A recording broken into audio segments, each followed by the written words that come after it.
It's no secret Detroit has a serious crime problem, and it's had one for many years. But tonight we're getting a closer look at how bad it is. 4 of the 10 most dangerous neighborhoods in America are right here in the D. And tonight, Charlie LeDuff visits the most dangerous of them all on the city's west side. The most violent neighborhood in Detroit. In America? I'm serious. They got a philosopher right in the middle. Yeah. And I thought they was going to interview me for the murders, but no. Oh, no murder. I gotta call you back. It's not surprising that Detroit, America's most violent city, would have the country's most violent neighborhood. But Detroit is also home to America's second, third, and seventh most violent neighborhoods as well. According to a new study by NeighborhoodScout.com, a person living in these neighborhoods has worse than a 1 in 10 chance of being robbed at gunpoint, beaten senseless, raped, or murdered. This shocked even us. So my partner Matt Phillips and I took a drive to the west side, to the exact center of the most violent neighborhood of them all, on American Street.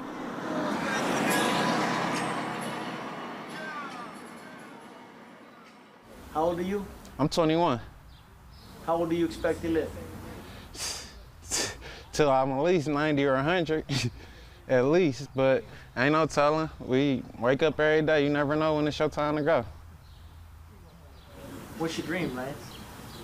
My dream, I really want to play professional baseball. I was doing that at one point in time. Yeah.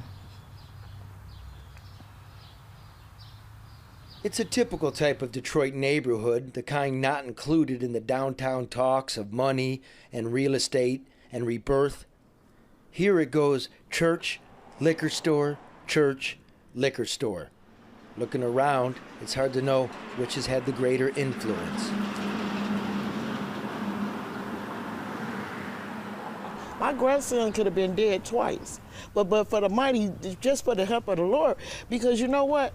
Nobody was there to save him. We just heard a bunch of gunshots and seen a car, and that was it. Then that's when I found out a person that I knew got killed.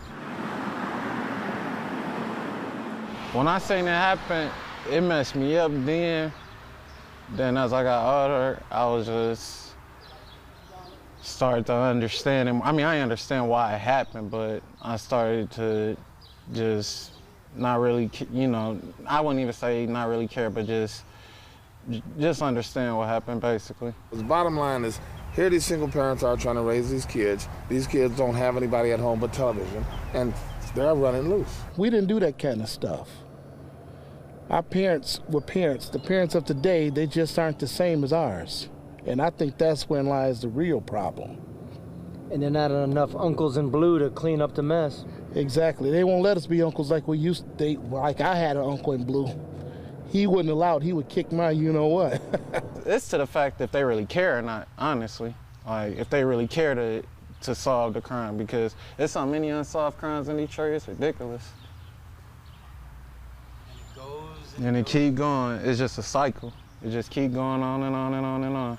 It has to do with the freeway coming through your neighborhood. It has to go with this, I don't know where the nearest school is from here. There's no schools anymore. People start losing their homes. People start losing hope. People didn't have anywhere to go, you know? Your options are very limited. You can leave and try to have a future, or you can stay and you're rolling the dice, and there's the dice.